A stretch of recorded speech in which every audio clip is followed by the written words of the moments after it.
तस्मै श्री गुरवे नमः. श्री गुरुवर्य महाराजांच्या चरणी नतमस्तक होऊन उपस्थित सर्व सत्संगी भाविक भक्त मंडळी, मातृशक्ती, पुरुष मंडळ सर्वांना हृदयपूर्वक प्रणाम. जगतामध्ये जगत देवाने निर्माण केलेलं आहे, तर ह्याच्यामध्ये पाहत असताना शास्त्राने 4 प्रकार केलेले आहेत. म्हणजे 4 प्रकार त्याच्यामध्ये पामर, विषय, जिज्ञासू आणि मुक्त 4 प्रकार आहेत. त्याच्यात थोडक्यात व्याख्या आणि 4 प्रकाराच्या नंतर जे आहे त्याला संत म्हणतात. संतांची ओळख कशी, तर हे 4 प्रकारच्या वरचे त्याला संत म्हणायचे. मग ते कसं ओळखायचं, तर पहिल्यांदा पामर म्हणजे काय, तर जगताकडे बघत असताना पामर भेदानं बघतो, भेदानं. आणि विषय जे असतो, विषय भोग्य म्हणून बघतो, जग भोगापुरता आपल्या फायद्यापुरतं. आणि जिज्ञासू त्यालाच मुमुक्षु म्हणतात, तो बघत असताना तो तुच्छ म्हणून पाहतो. जगत तुच्छ म्हणजे त्याला किंमत देत नाही. आणि मुक्त जे असतो तो जगताला शून्य म्हणून पाहतो. शून्य म्हणजे जगत नाहीच असं पाहतो. संत जे आहेत ह्याच्या पुढचे ते जगत देवरूपानं पाहतात. ऐसा ज्याचा अनुभव विश्वदेव सत्यत्व, म्हणजे ह्याचा अर्थ की जग सत्य म्हणूनच पाहतो. मुक्त जो असतो, मुक्त म्हणजे मोठी पदवी आहे शेवटची, परंतु तो जगत शून्य म्हणजे नाही असं पाहतो. नाही म्हणून पाहणं सुद्धा ते कमीच आहे संतांच्या दृष्टिकोनातून. संत पाहत असता आता विश्वात्मके देवे, जग पाहतात परंतु जगदीश्वर म्हणून पाहतात. जग पाहतात ते जग देव म्हणून पाहतात. अशा अनेक प्रमाण आहेत की जे जे भेटे भूत ते मानिजे भगवंत. जगत नाशिवंत आहे, परंतु नाशिवंताला सत्ता कुणाची आहे, परमात्म्याची सत्ता आहे. नाशिवंत वस्तूला स्वतंत्र सत्ता नसते. तर ते नाशिवंत वस्तू जे खोटी वस्तू आहे त्याला खरा आधार असते. खोटी वस्तू शास्त्रामध्ये सांगितलेलं आहे, खोटी वस्तूला आधार खरा आहे आणि ते खऱ्याला सोडून ते खोटी वस्तूला स्वतंत्र सत्ता नाही. म्हणजे खोटी वस्तूसुद्धा खऱ्या रूपानंच आहे. तसं जगत खोटं आहे ना, खोटं असून बी खरा परमात्मा आहे ना, त्या खरा परमात्म्या स्वरूपासारखंच जगत आहे. अशा प्रकारे शास्त्रानं थोडं त्याचं वर्णन केलेलं आहे. आपल्या 2 शब्दामध्ये मी सांगण्याचा प्रयत्न केला. सियावर रामचंद्र भगवान. मनोजवम्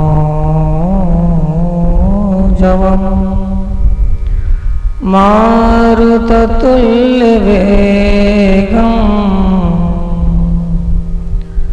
जितेन्द्रियं बुद्धिमतां वरिष्ठं वातात्मजं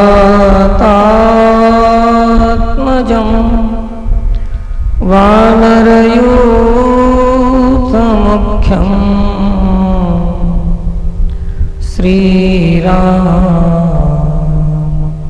श्रीरामदूतं शरणं प्रपद्ये.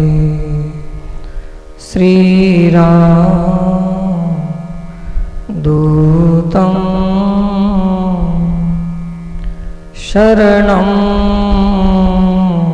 प्रपद्ये.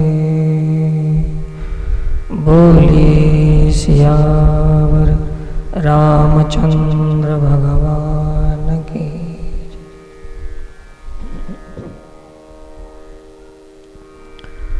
श्री राम जय राम, जय जय राम.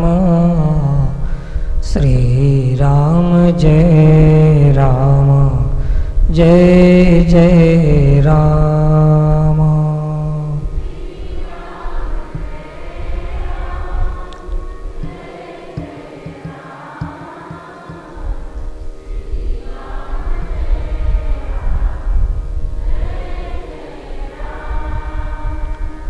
श्री राम जय राम जय जय राम, श्री राम जय राम जय जय राम।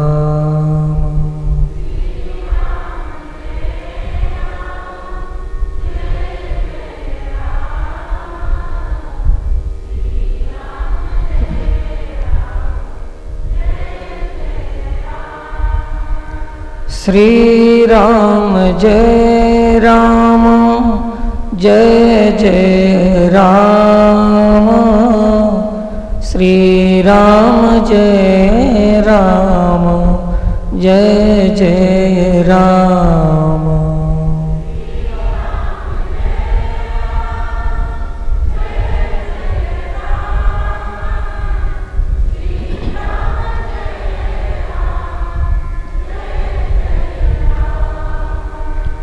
श्री राम जय राम जय जय राम, श्री राम जय राम जय जय राम।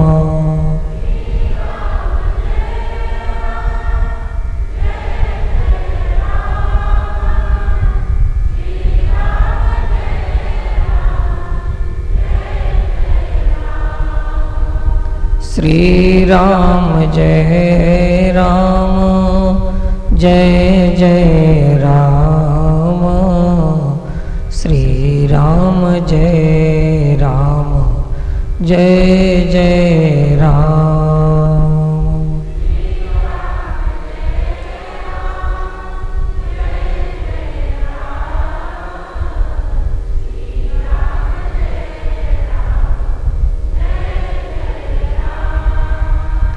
श्री राम जय राम जय जय राम, श्री राम जय राम जय जय राम।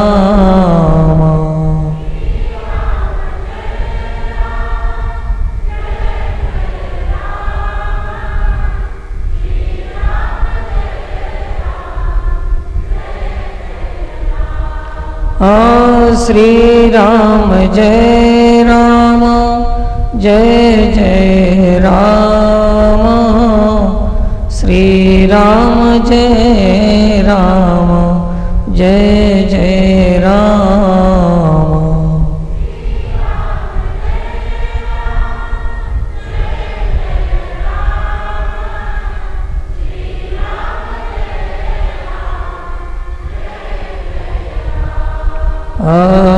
श्री राम जय राम जय जय राम, श्री राम जय राम जय जय राम।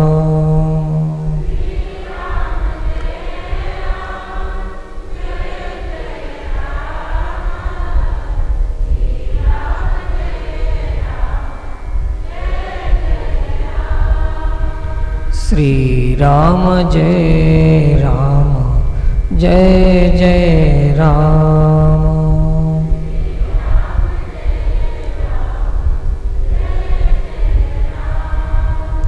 जय जय राम। सियावर रामचंद्र भगवान की।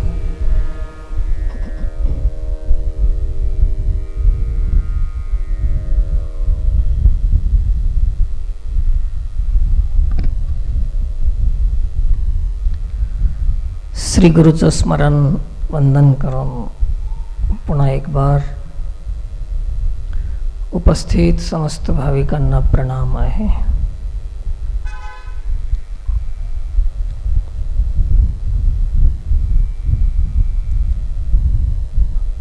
सत्संग कार्यक्रमामध्ये जो विषय आपल्या समोर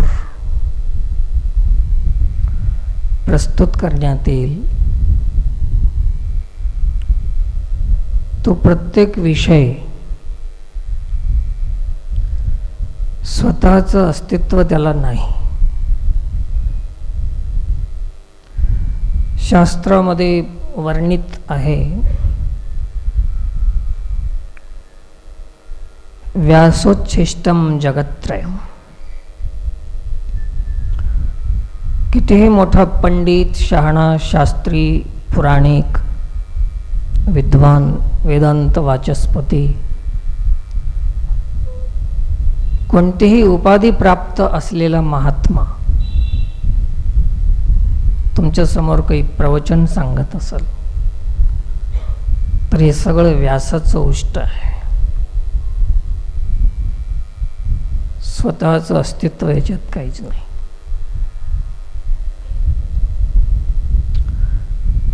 त्याच विचारामध्ये मी जरासं हे होऊन गेलो होतो. लोकाभिरामम बी मला हे नाही गेलं.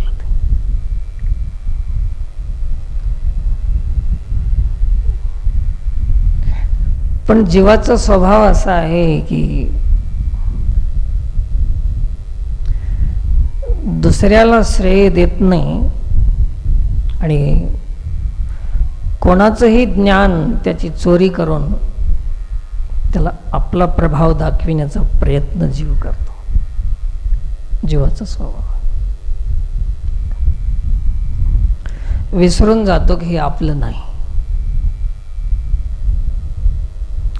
संपूर्ण ज्ञानेश्वरीचं लिखाण झाल्यावर ज्ञानेश्वर महाराज ही गोष्ट विसरून जात नाहीत. शेवटच्या क्षणाला त्यांनी एक ओळी लिहिलीच, किंबहुना तुमचेनी केले. सर्वांनी सांगितलं की ज्ञानेश्वर महाराजांनी ज्ञानेश्वरी केली, पण ज्ञानेश्वर महाराज नाही म्हणाले, मी केलो असं नाही म्हणले. त्यांच्या ओळीमध्ये, त्यांच्या वक्तव्यामध्ये असं लिहून आहे की किंबहुना तुमचेनी केले. हे गुरुदेव, तुमच्यामुळे केलो. कोणतीही गोष्ट तुम्ही करत असाल पण कोणामुळे तरी करत असाल हे विसरता कामा नये. जे जे काही आपण करत असो, यश मिळालं तर माणूस आपला स्वतःचाच पराक्रम समजते. कुठल्याही कामामध्ये यश मिळालं आपला स्वतःचा पराक्रम समजते माणूस. आणि समजा त्याच्यात अपयश मिळालं की दुसऱ्यावर खापर फोडल्याशिवाय राहत नाही. कोणावर तरी फोडल, परिवारात, समाजात, शत्रू, विरोधी, कोणावर तरी. आणि यश मिळालं की स्वतःचा प्रताप सांगतो.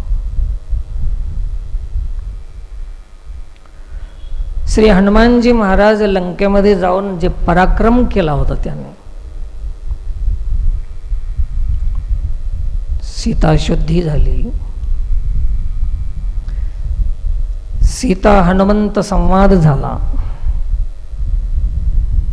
रामानं दिलेली प्रेम मुद्रा सीतेच्या समोर प्रस्तुत केली, मुद्रिका सीता संवाद बी झाला. मुद्रिकेसोबत बी सीता बोलत होती. आता मुद्रिका अचेत होती, म्हणजे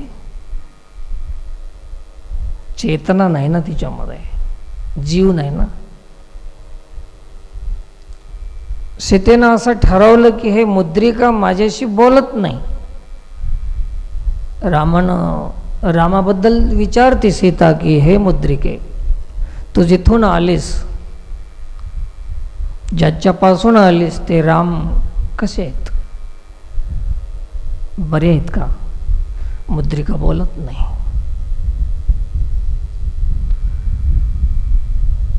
तेव्हा ती म्हणते की मुद्रिका मौन धारण करते. याचा अर्थ असा आहे की राम नाहीत आता. माझ्या वियोगामुळे त्यांनी देह सोडला असेल.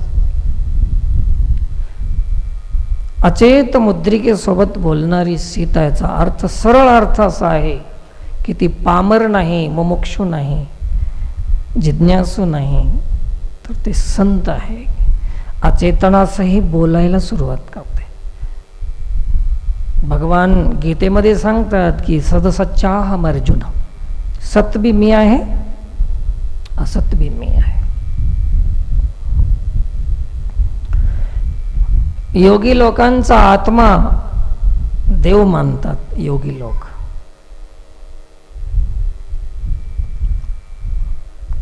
कर्मकांडी लोक मूर्तीमध्ये परमात्मा मानतात, पूजा अर्चा करतात. कर्ममार्गी, ज्ञानमार्गी शरीर जड आहे, आत्मा शाश्वत आहे असं ज्ञान आहे त्यांच्यामध्ये. आणि भक्ती मार्ग असा आहे की जे दिसते ते परमात्मा आहे. सदसच्चाहम अर्जुन.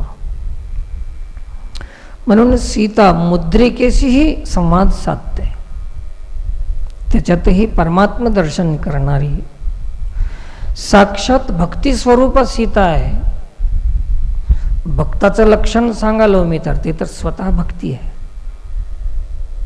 तिला तर सर्वामध्येच परमात्मा दिसत होता.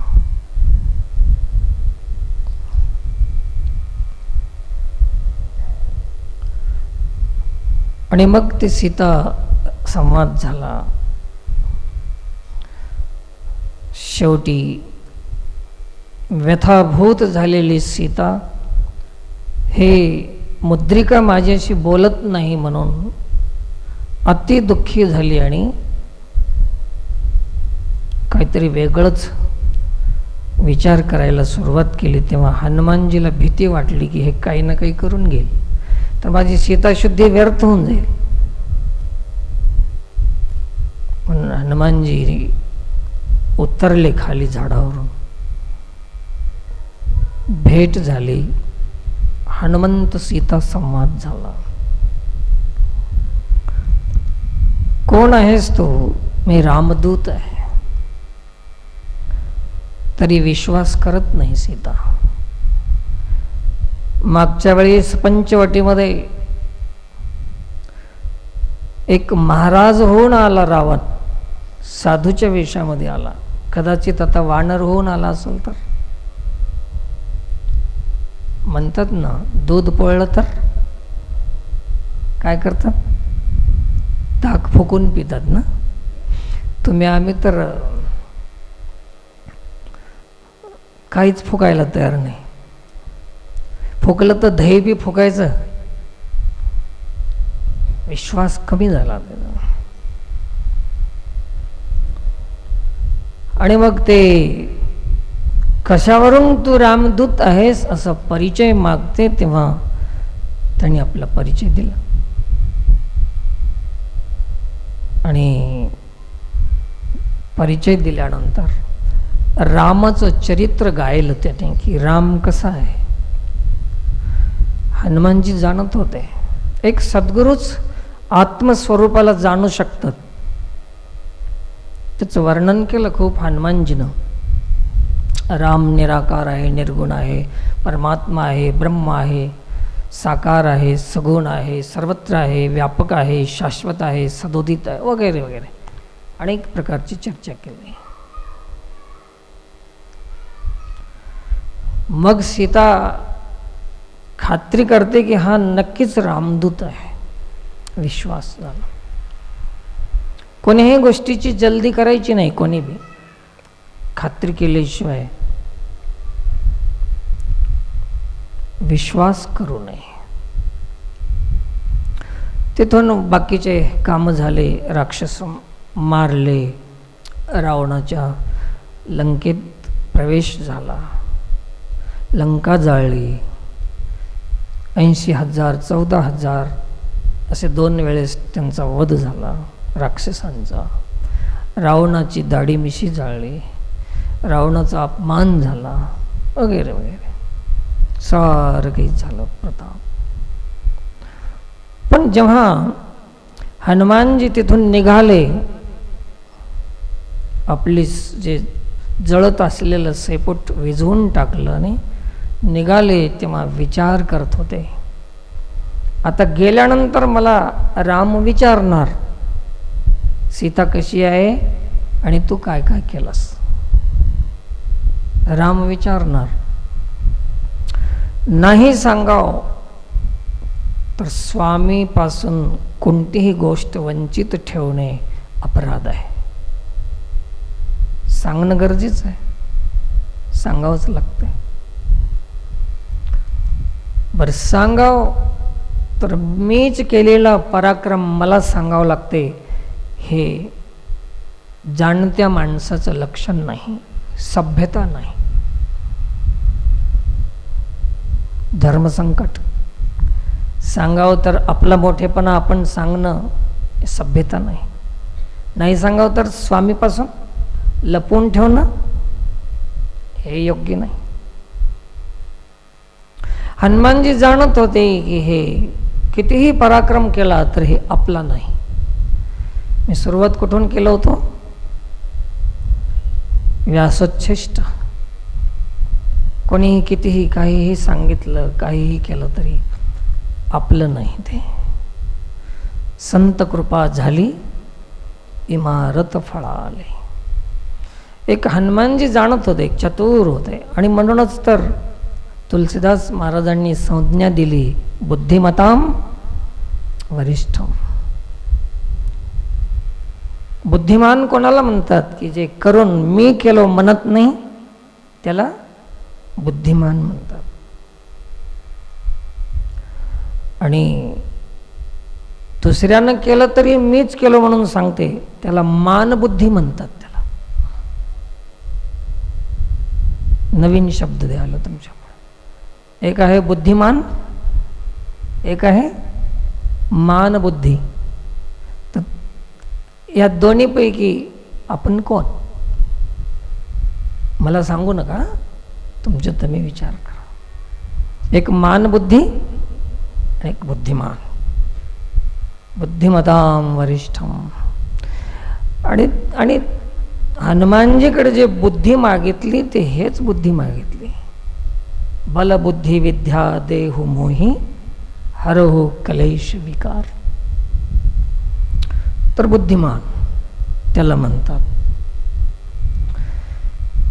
मग प्रसंग असा आला की काय करावं, सांगावं तर एक, सांगू नये तर एक. त्याच्यासाठी ब्रह्मलिखित पत्र लिहून घेतलं त्याने. ब्रह्मदेवानं ते पत्र लिहिलं. आणि एक अशी चर्चा आहे, आपण ऐकत असतो की ब्रह्मदेवानं लिहिलेलं खोटं नसते आणि तुम्ही आम्ही लिहिलेलं खरं नसते. ब्रह्मदेवानं लिहिलेलं, ब्रह्मदेव लिहितो तो सत्य आहे, कारण सत्य लोक नायक आहे. तो असत्य कसा लिहू शकतो? आणि तुम्ही आम्ही मृत्यूलोक आहोत, असत्य बोलणारे, असत्य वागणारे, असत्य चालणारे. पावला पावलाला खोटपणा आहे. सरळ माणूस म्हणते कुठं आहो तुम्ही? हॅलो. पण त्या इचोड्याला राहिलं तर त्यानं म्हणते पटवारी गुड्याला हो म्हणते. पटवारी गुड्याला आलो तर माधापूरला हो म्हणते. सरस खोटं बोलते माणूस. हे सत्य लोक नाही, हे असत्य लोक आहे. ब्रह्मदेव लिहिते तो कोण्या लोकाचा आहे? कोण्या लोकाचा म्हणजे जात नाही, हे लोक आहेत. मृत्यूलोक, भूलोक, भुवरलोक, स्वर्गलोक, पितृलोक, ऋषीलोक, जनोलोक, तपोलोक असे लोक आहेत. आणि ब्रह्मदेव सत्यलोक नायक आहे. ब्रह्मदेवानं पत्र लिहिलं. दुसऱ्यानं लिहिलं तरी मान्य करत नाहीत, म्हणून ब्रह्मदेवाकडून लिहून घेतलं. ते पत्र घेऊन गेले. तुम्हाला मागे सांगितलं की जांबवंतानं आधी काढून बघितलं, त्याला ते काही समजणं गेलं. ब्रह्मदेवाचं लिहिलेलं कोणालाच कळत नाही. आता प्रत्येकाच्या कपाळावर लिहूनच आहे, परंतु वाचवा येते का आपल्याला? वाचवा येत नाही म्हणून तर बरं आहे, नाहीतर लोक तेच काम केले असते की सगळ्याचे कपाळच वाचिले असते कामधंदा सोडून.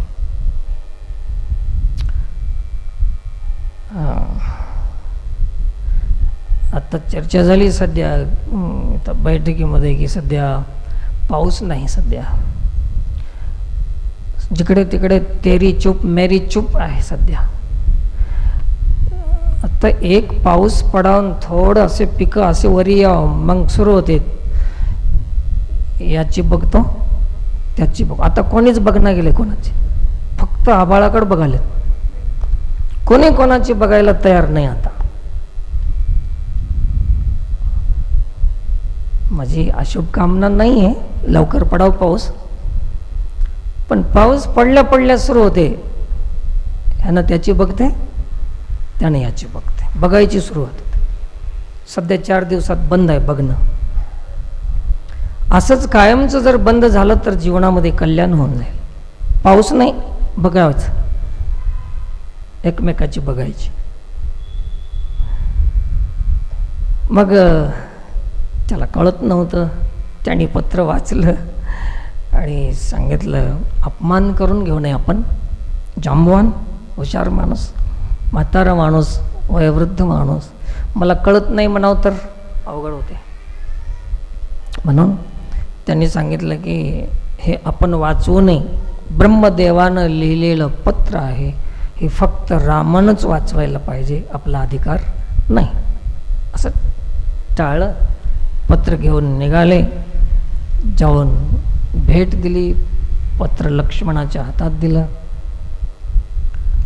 लक्ष्मण सहस्रवदन म्हणजे शेषशायी, जे सारी पृथ्वी आपल्या फणावर धरणारा शेष भगवान, शेष नारायण. ते त्याला किती तोंड आहेत? 1000 तोंड है ना. सहस्त्र वदन, तुम्हारो यश गावे. कोणाचं यश? श्री हनुमानजीचं यश 1000 तोंडाच्या शेषानं गायलं. लिहिलं कोण? सत्यलोक नायक ब्रह्मा. वाचलं कोण? सहस्त्रवदन शेष लक्ष्मण. ऐकलं कोण? भगवान श्रीराम. बाकी सगळेच ऐकत होते, परंतु रामासारखं कोणी ऐकलं नाही. ऐकण्यामध्ये बी फरक आहे. तुम्ही आम्ही ऐकतो, आपलं ऐकण्यामध्ये आणि श्रवण करण्याच्या काही पद्धती आहेत ना. तरी अवधान ऐकले दिजे, मग सर्व सुखाशी पात्र होईजे. तुमचं आमचं ऐकणं वेगळं आहे. काही लोक ऐकतात तर विचार करत करत, आपल्या आपण विचार करत करत ऐकतात, अर्थ लावत लावत आपल्या आपण. काही लोक फक्त सांगणाऱ्याकडे ध्यान देऊन ऐकतात. काही लोक तर कुठं चुकतं याच्यासाठी ऐकतात. ऐकण्याच्या पद्धती वेगवेगळ्या पद्धती आहेत. सांगलं हो रामायणातलं, पण ते एक गोष्ट सोडूनच दिलं. म्हणजे ते सोडलेलं कोणतं आहे ते बघायलाच येतं. काही धरायला येतात, काही सोडायला येतात, काही ऐकायला येतात, काही कशाला येतात, आणि काही तर घरी करमत नाही म्हणून येतात. कसं बी पाऊस नाही, काम काहीच नाही, असं बी काही ऐकायला येतात. ऐकण्याच्या वेगवेगळ्या पद्धती. आणि काही ऐकतातच नुसतं, आणि काही करतात ऐकून. एक नौकर ठेवला एका मालकानं आणि सांगितलं की बाबा मी सांगितलेलं तुला ऐकावं लागते ना, तरच तू राहा नौकर, नाहीतर नको. नौकरानं कबूल केलं की मी सांगितलेलं ऐकतो, काही सांगा मी ऐकायला तयार हो. तसं नाही म्हणले, लिहून घ्या. मग लिहून घेतलं की मालकाने सांगितलेलं आहे ऐकायचं. असं लिहून घेण्यात येत आहे की मालकाने सांगितलेलं ऐकायला पाहिजे, असे नौकरनामा काय असतं, लिहून घेतलं. मालक गावाला जायचं होतं. नौकराला सांगून दिलं की बघ मी चाललो, येईपर्यंत तू बैल सोडायचे, चारवायचे, पाणी पाजवायचं, नांगर लावायचं, संध्याकाळी यायचं, अमुक अमुक अमुक अमुक सांगून दिलं. मालक गेला निघून. संध्याकाळी परत आला तर हे तिथंच बसून आहे नौकर. मालकाने विचारलं काय झालं? काही बी नाही. काय केलंस? काही बी नाही. ऐकलं नाहीस का सांगितलेलं? ऐकलो. मग का केला नाहीस? आपल्या त्या कागदपत्र जे लिहिलेलं आहे ना त्याच्यामध्ये ऐकायचंच लिहिलेलं आहे, करायचं लिहिलेलं नाही. असला नौकर कशी नोकरी मिळालं, कसं जीवन जगल? असलं ऐकीनं आपलं करायचा पत्ताच नाही, फक्त ऐकायचं. सांगितलं तर ऐकलं नाहीस का? ऐकलं. ऐकायसाठी नोकर राहिलो मी, करायसाठी नाही. तसं सत्संग ऐकायसाठीच राहून गेला तर काय होईल? पण ऐकणाऱ्यामध्ये जे सर्वांचा कान तेच राम आहे. रामासारखं कोणी ऐकत नाही. आणि हनुमानजीचं यश ऐकायचं म्हणजे सगळ्यात प्रिय. हनुमानजीचा प्रिय कोण आहे? भगवान श्रीराम आहे. मन लावून त्यांनी ऐकलं. ऐकत ऐकत ऐकत ऐकत सारेच ऐकत होते, परंतु ऐकत होते. हनुमानजीची यश कीर्ती गात असताना तिथले काम, सीतेचं वर्णन. सीता अशी आहे, सीता तशी आहे, एक वस्त्र अंगावर आहे, मलिन वस्त्र आहे, स्मरण करत आहे, वियोगाचं दुःख आहे, रामाचं स्मरण करते. एकदा तर आत्महत्या करायला तयार झाली, वाचत नाही म्हणाली. हे सगळं त्याच्यामध्ये जे जे झालेलं ते सगळं, कसं मारलं, कसं लंका जाळली, सीतेनं काय म्हणली, सगळं त्याच्यामध्ये लिहून टाकलं होतं. ऐकत ऐकत राम असं झालं रामाला की ते वाचिणारा लक्ष्मण आहे ना, ते तिथं जे सारे लोक दिसत होते ना, ते लंकेचं जे जे काही वर्णन केलं माणसाचं, ते इथले वानर तेच माणसं दिसू लागले रामाला. म्हणजे तितकं ऐकलं त्याने. कसं ऐकलं? तद्रूप होऊन गेलं. तिथं लंका दिसू लागली, सीता दिसू लागली. उठले आणि राम त्या हनुमानजीला सीता सीता म्हणून भेटायला चालले. कसं ऐकले असतील त्याने? सीतेबद्दल ऐकले तर तसं ऐकले. ऐकण्याचा अर्थ आहे की असं ऐकावं की ज्याचं ऐकालो तद्रूप होऊन जावं. ते ऐकत ते ऐकणं आहे. यश कीर्ती हनुमानजीची लक्ष्मणानं वाचली, रामानं ऐकलं. तिथंच रावण दिसू लागला, तिथं सीता दिसू लागली, तिथं सगळे दिसू लागले. ऐकण्याची पद्धत रामाची पद्धत होती. तर ऐकायला शिकाव. आधी आपण काय ऐकत आहोत हे आधी आपल्याला अभ्यास करणं गरजेचं आहे. असं जे पत्र वाचलं, ब्रह्मलिखित पत्र आहे, आणि तेच ब्रह्मलिखित पत्राचा आधार घेऊन तुलसीदास महाराजांनी हनुमान चालीसा केली. हे ब्रह्मलिखितच आहे. नारद सारद सहित अहिसा हे सगळ्यांनी गायलं. ते एवढंच नाही, कवी कोविद कही सके कहा. ते कोविद म्हणजे पंडिताला म्हणतात. कोविद पंडित लोकांनी ते यश गायलं. मग तुम्ही आम्ही हनुमान चालीसा करणं म्हणजे काय? हनुमानजीचा यश गायचं आहे. विमल यश. कोणतं यश? विमल यश. आणि ते यश गाणाऱ्या माणसाला त्याच्या जीवनामध्ये एक समबुद्धी त्याला प्राप्त होती. यश गात गात त्या पद्धतीनं जर गायलं तर कोण्या पद्धतीनं ते पद्धत बी त्या हनुमान चालिसामध्ये दिलेली आहे. मन क्रम वचन ध्यान जो लावे, अशा पद्धतीने यश गायलं तर तदाकार होते माणूस. आणि यश शेवट सांगितलं, त्याचं फळ सांगितलं की छोट ही बंदी महासुख होय. हनुमानजीचं यशामध्ये प्रभाव असा आहे, परिणाम असा आहे की माणूस मुक्त होऊन जाते, समबुद्धी होऊन जाते माणूस.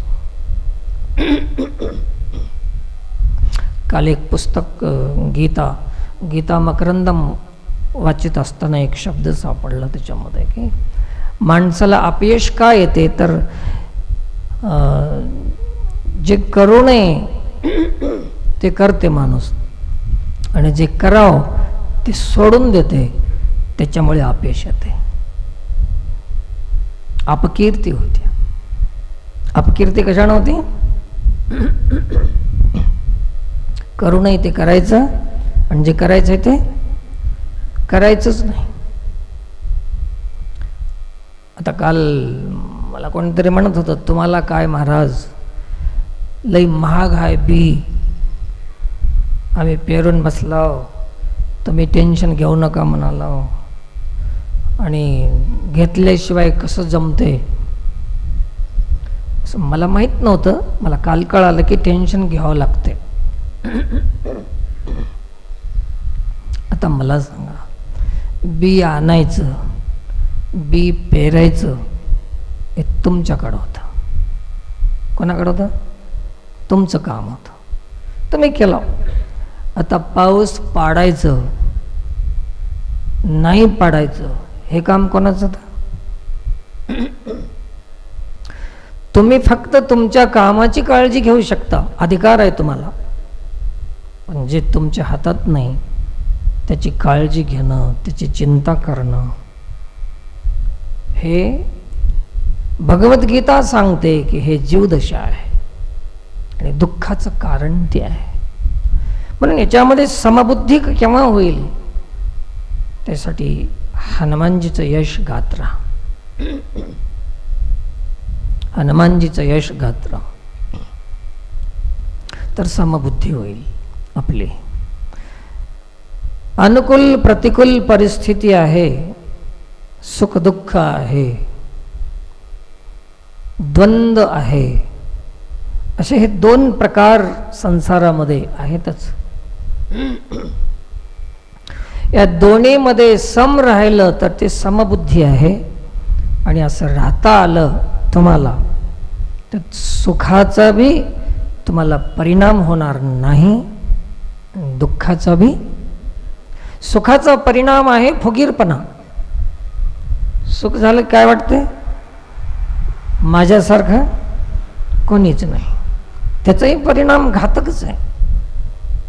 सुखाचा बी परिणाम घातकच आहे ना. सुख आलं की आपल्या ग्रामीण भाषा, आपण गावातले लोक आहो, काही हरकत नाही ना बोलायला. सुख आलं की माजलं, आपली भाषा काय म्हणतात, माजतात. आपली भाषा, आपल्या भाषेत आपण बोलत. सुख आलं की माजायचं आणि दुःख आलं की दबून जायचं. मातीच्या ढेकळासारखी परिस्थिती आहे आपली सगळी. किती सत्संग ऐकून समबुद्धी होत नाही. ऊन पडलं की कडक वाळून जायचं ढेकूळ, आणि पाऊस पडलं की फुगायचं.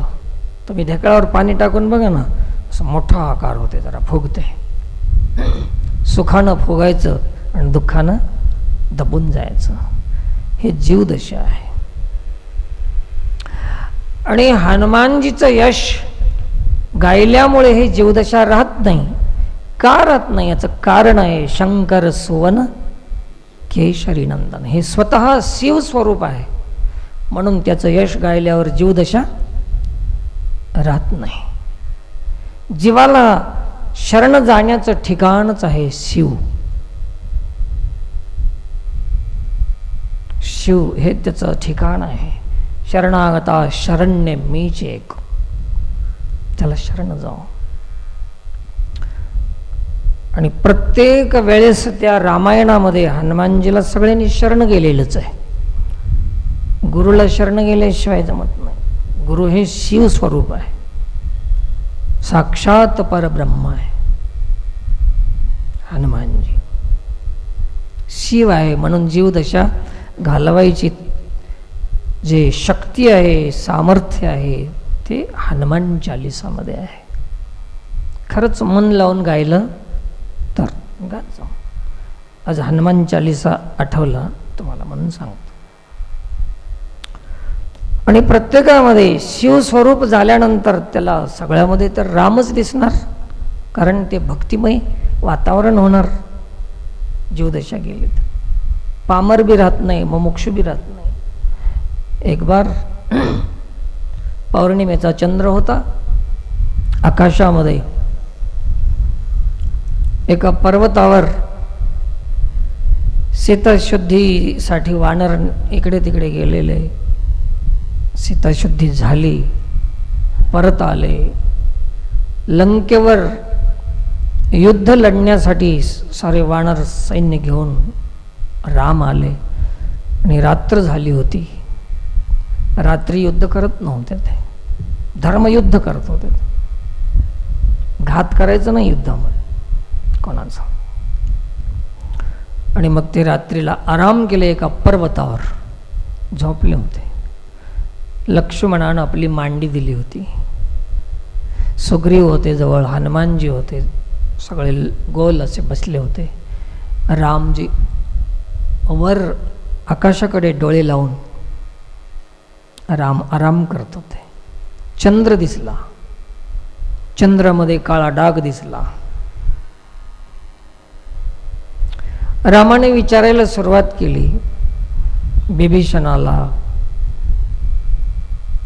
सुग्रीवाला, अंगदाला, सर्वांनाच विचारलं की ते काळा डाग काय आहे.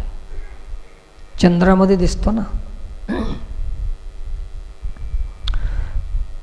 तर सुग्रीवाला विचारलं तर सुग्रीव जीव आहे. जीवाची दशा काय असते? विषय असतात, भोग असतात, वासना असते, विषयाकडे ओढ असते जीवाची. तुमची आमची सगळी तेच दशा आहे. सुग्रीवानं सरळ सांगितलं की हे जे काळा डाग आहे ना, हे पृथ्वीचा भाग आहे. कारण की याचं राज्य गेलं होतं, याची जमीन गेली होती. त्याला ते जमिनीचा तुकडाच ध्यानामध्ये होता. आला होता रामापाशी, पण ध्यानात काय होतं? सत्संगला आल्यावर बी काय ध्यानात राहो? आपलं घर, आपला परिवार, आपली प्रॉपर्टी, आपली जायदाद, आपली संपत्ती. सुग्रीव डोक्यामध्ये तेच घेऊन आला होता. जडपणा आहे. जेवढा जेवढा संसार डोक्यात राहील तेवढा भार जास्त होईल डोक्यावर. जडपणा येते. माणसं चिडचिड करतात, एकमेकाला नीट बोलत नाहीत, परिवारामध्ये प्रेम नाही. याचं कारण एकच आहे की डोकं जड झालंय. सध्या किती बाम लावलं तरी, डोक्यावर बाम जरी आणून फोडला तरी हलका होणार नाही डोकं. हे सगळं भरून गेलेलं आहे. भार नका घेऊ भार, धर्म तोची सार. जगजोगी जगजोगी, जाग जाग बोलती. जागा, आता तरी भार टाका डोक्यावरला. कित्येकांचं अर्ध डोकं उठालंय. कित्येकांचं, मला काल एक मावशी म्हणत होती, महाराज माझं डोकं लय दुखालंय. मी म्हणलो तुला आहे म्हणून दुखालंय, नसल्यावर कुठून दुखाल? माझं दुखत नाही. का दुखत नाही? नाहीच मला. आणि दुखलं त्या दिवशी वाटते की मला बी आहे, डोकं आहे. डोकं भार होऊन गेलं. तर सुग्रीवानं आपला संसार घेऊन आला. रामाकडे आला होता पण संसारच घेऊन आला. हे जमिनीचा तुकडा आहे म्हणले. माझी जमीन गेली जशी तसं हे जमीन आहे म्हणले. अंगदाला विचारलं, तेच सांगितलं. कोणाला विचारलं काही सांगितलं वेगवेगळ्या पद्धतीनं ज्याची जशी प्रवृत्ती आहे त्याने तसं तसं सांगितलं. आणि कोणतीही गोष्ट अखेरी आणि शेवटला हनुमानजीला विचारत होते सर्वांचं झाल्यावर, कारण की त्याचं उत्तर थोडंसं वेगळं राहायचं. हनुमानजीला म्हणले तू सांग बाबा काय. हनुमानजी म्हणले हे काय चंद्र आहे, चंद्रामध्ये काय ते काळं काय, सावळं सावळं काळं काळं काय. तर म्हणले हे भगवान, हे राम, हे नाथ, चंद्र हे तुमचा भक्त आहे आणि तुम्ही त्याला तुमचं नाव दिलेलं आहे राम चंद्र.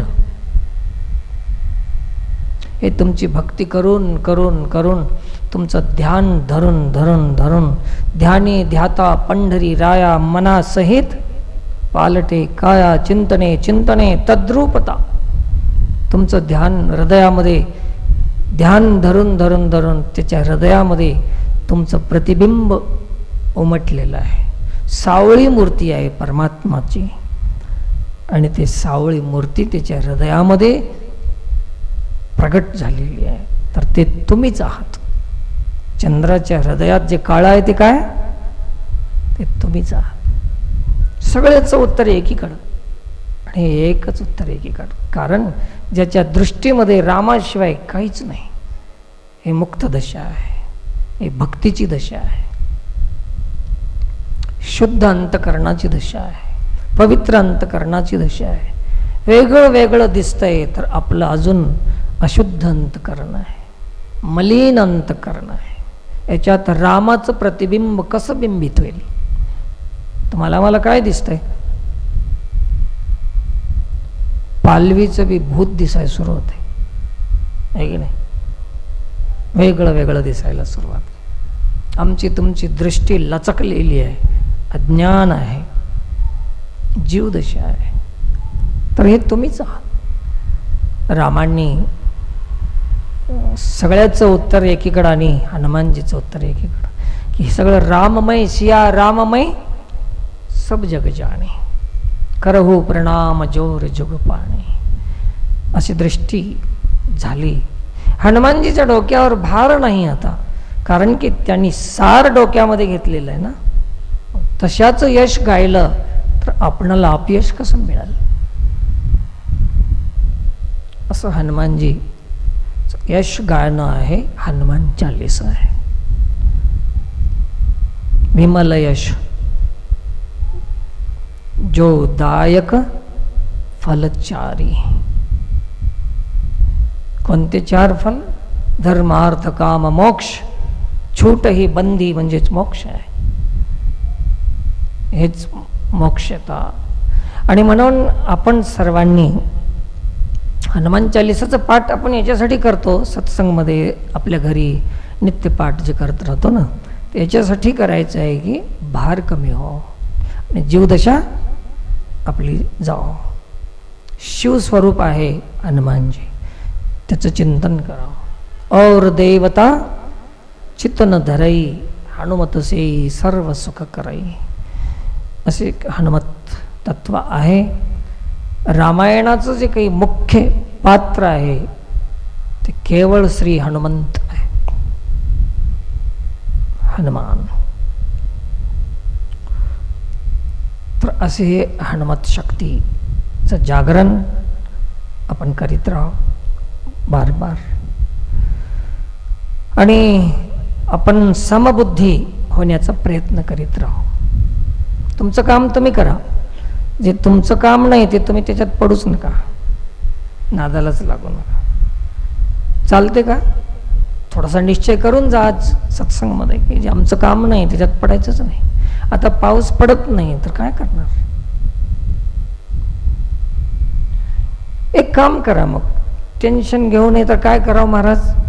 तर एक काम करा ना, जोपर्यंत पाऊस पडत नाही तोपर्यंत सारखं भजन करा, नामस्मरण करा. जमणार नाही असंच एका महाराजांना सांगितलं, भजन करा, पाऊस पडतोय. म्हणल्यावर सारे आपलं घर सोडून आले भजन करायला. सकाळी भजन सुरू झालं बाबा. राम कृष्ण हरी जय जय राम कृष्ण हरी सुरू झालं. भजन करत करतच लोक राम कृष्ण हरी जय राम कृष्ण हरी. ध्यान कुठं आहे? रामकृष्ण हरी मध्ये ध्यान ठेव की. राम कृष्ण हरी जय जय राम. एक बी ढग आलं नाही, पाऊस आला नाही, ऊन तापून गेलं ऊन. सगळे माणसं असे हवा करू लागले सत्संगमध्ये आणि पाऊस काही येईना गेला. संध्याकाळ झाली, चीड आली लोकांना आणि उठले. एक उठलं त्याच्यातलं धटिंगण. अरे कशाचा महाराज, लबाड महाराज आहे म्हणे, सकाळपासून भजन करायला लावलं, अजून एक ढग बी आलं नाही. बडवायला कोणाला? महाराज को मारायला तयार झाले. महाराज म्हणले ठीक आहे मी पळून जाईना, मारा तुम्ही, पण एक ऐका तरी. काय ऐकावं म्हणले, आणि सकाळपासून ऐकून तर फसून गेला म्हणून आणि काय ऐकावं. महाराज लोकांचं ऐकून ऐकून तर इथवर आलंय आपलं. अजून काय ऐकत राहता तुम्ही? ऐकू नका आता, इथून पुढे कोणाचं ऐकू नका आता. तर काय ऐकायचं म्हणले, तुम्ही भजन केलं हो, पण पाऊस भजनामुळे पडतेच असं विश्वास तुम्ही केलं नाही. सध्याच्या काळामध्ये भजन खूप वाढले पण भरोसा कमी होऊन गेला. परमार्थामध्ये भरोसाच एक भजन आहे. भजन तर भजन आहेच, परंतु भरोसा भी एक भजन आहे. माणसाला भरोसा नाही. बात बात को संदेह, शंका, कसं होईल. मलाच विचारतात लोक, महाराज तुमच्यापाशी पैसे नाहीत, जर बिमार पडला होता कसं होईल घ्या. आता माझ्या बिमारीचं याला काय. अरे म्हणजे उगच ना, आता सुखी हो ना, कसं होईल शंका आहे. एरवी तरी माझ्या भक्ता आणि संसाराची चिंता, काय समर्थाची कांता कोरांन मागे. भरोसा नाही. तुम्ही सगळेच भजन करता हो पण भरोशाने करत नाही. हनुमान चालीसा करता हो, भरोशाने करत नाही. उपासना करता हो, भरोशाने करत नाही. मग ते लोक म्हणले आम्ही भजन भरोशानं केलं नाही, हे तुम्हाला कसं कळालं. त्याने विचारलं. महाराजांनी सांगितलं की नक्की सांगू शकतो मी, तुम्ही भरोशानं भजन केलं नाही. कशावरून? समजा तुम्ही जर पाऊस पडतय असं भरोशानं जर तुम्ही भजन करायला आला असता, पावसासाठी भजन करायला आलो ना, तर घरून येताना प्रत्येक माणूस छत्री घेऊन येत होता. भरोसा असता तर छत्री आणला का एकानं तरी. इथं नाही, ते महाराजांनी विचारलं. तुम्हाला नाही विचाराय मी. ते म्हणले होय की रे, आपण छत्री आणाय नाही. मग तुमचा भरोसा आहे का? भरोसा सगळ्यात मोठी साधना काय आणि कुठं भरोसा करावा? फक्त नामावर भरोसा करावा. देवावर भरोसा करा, माणसावर भरोसा करू नका. आता आपण जिथं करावं तिथं करत नाही, तेच तर अपकीर्तीचं अपयशाचं कारणच तर ते आहे. जे करावं ते करत नाही, जे करावं ते नको ते केल्याशिवाय राहत नाही आपण. हेच तर कारण झालं. भरोसा भजन आहे. तर भरोशानं भजन करा. जसा भीमाचा भरोसा होता. जेवायला बोलिलं सगळ्या पांडवांनी, देवाला देव येईना गेले, उशीर होऊ लागला. प्रार्थना केली अर्जुनानं, मी लाडका हो तुझा सखा हो, ये लवकर. आला नाही कृष्ण. धर्मानं प्रार्थना केली, नकुळानं केली, सहदेवानं केली, सगळ्यांनाच केली. भीम म्हणला कवा येते तुमचा देव, तुम्ही लईच भजन. भीम तेवढं भजन करत नव्हतं, त्याला खायचीच चिंता राहत होती. आणि इथं तर स्वयंपाक नाही, पाणी नाही, तर काय करायचं. मग त्यानं म्हणले, अरे भीमा, देव येईना गेला, मग काय भक्ती आहे तुमची? सरका बाजूला, मी बोलवतो म्हणलं. हातामध्ये गदा घेतला, मैदानात गेला, गरगर गरगर फिरविली, आकाशात टाकली आणि त्याच्या खाली डोसकं धरलं आपलं. येतोस की मरू, यायली गदात. भरोसा. ते गदा येण्याच्या आधी गदा धर पोहोचला आणि वरच्यावरी गदा धरली. भजन पांडवांचं होतं, पण भरोसा भीमाचा होता. असं कोणी करू नका, बाहेर जाऊन दगड घेऊन टाकसाल वरी ना, भरोसा नाही आपला. तर भरोसा खूप मोठी एक वस्तुस्थिती आहे परमार्थातली. तर असं भरोसा करून भजन करावं आवश्यक आहे. झालेली सेवा भगवतचरणी समर्पित करून सेवेला पूर्णविराम. विश्वास ठेवा देवावर, सगळं ठीक होऊन जाईल. विश्वास करत जा, घाबरू नये, चिंता करू नये, समबुद्धी ठेवा, भजन करीत राहा. एवढंच आपलं सर्वांना विनंती करतो. झालेली सेवा भगवतचरणी समर्पित करून सेवेला पूर्णविराम. पुंडलिक वरदे हरी विठ्ठल, श्री ज्ञानदेव तुकाराम, पंढरीनाथ भगवान की जय.